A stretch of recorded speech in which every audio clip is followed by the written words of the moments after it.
An overtime game in game one. Wow. Pacers, Celtics. Foul.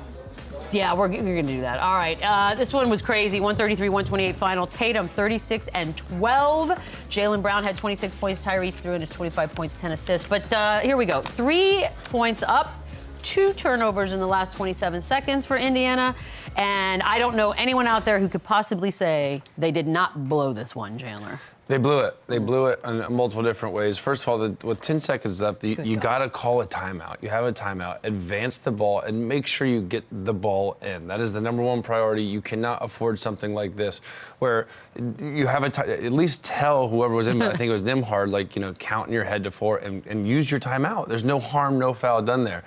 And then we've talked about this all the time. Me and Lou debated it once. Mm-hmm. You have to foul. I know it's a tough shot. You're going to debate it again. I know it's a hard shot. And by the way, Siakam played unbelievable defense. He damn near got elbowed in the face because it was such a tight, brushed up on him. But why even let him do that? Why even let luck play into that? All you have to do, and by the way, he gave him plenty of chances. He shot faked. He gave him plenty of time. Just foul.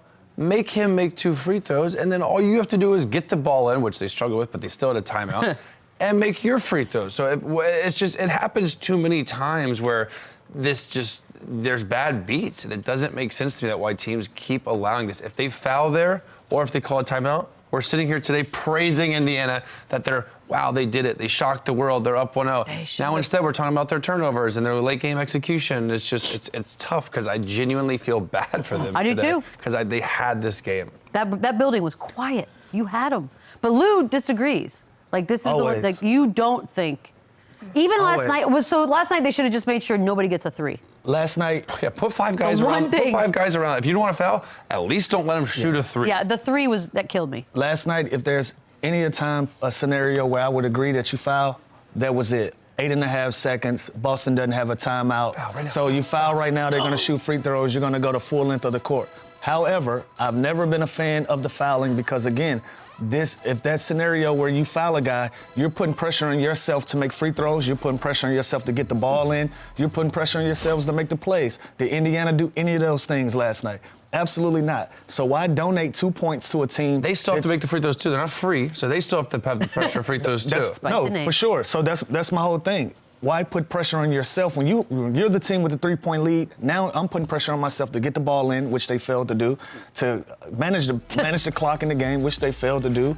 They shot 9 for 10 from the free throw line, but who knows what's going to happen? It's too many different scenarios. But what if Indy misses the free throws? What if he missed 2? Then it's literally over. So they have to make the free throws just as we have to as well. Exactly. And so we can say all of that, simple enough, just get a stop. Just get a stop. Don't let him get to the one spot. It was really good I thought that was really good defense. I think it was a bad beat. I think that Jaylen Brown, give him credit, he made a hell of a shot. Crazy but shot. You can't get better defense than that. So I've never been a fan of donating 2 free throws to a team, having to get the ball in for them to foul me, for me to get to the free throw line. They turned the ball over twice in less than 30 seconds. So would you have put 5 people or 4 people around the 3-point line and Miles Turner but you know what? paint? Yes, yeah, absolutely don't give up a 3. But sometimes we always look at what happens in a negative sense.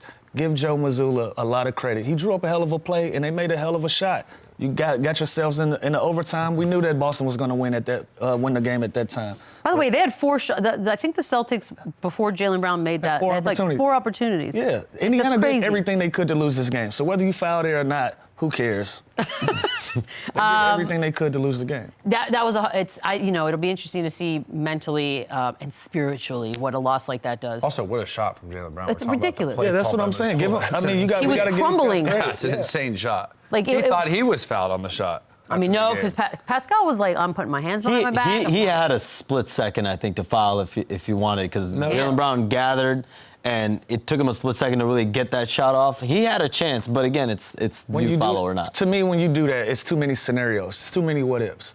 We got to make free throws. We got to get the ball in. It's like Chandler said, it's a split second right here that we're looking at. You can foul right here. See, you got like plenty he of time. gives a little jab pivot. Well, but I'll if tell I'm you smart, this. I'm waiting for you to even launch towards me, and I'm going into Yeah. my shooting motion. This is in a I deep can't believe that corner. one There's in. only one option for you to do anything in that deep corner.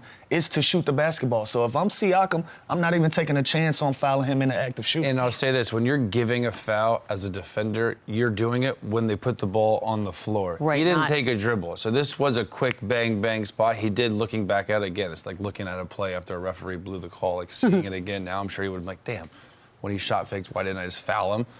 But usually you're taught to do it on the dribble, so you're not in the act of shooting, because God forbid you do it, he hits his arm and he makes the 4-point three, play. and it's a 4-point play. Yeah, then Lose the game. that would be worse.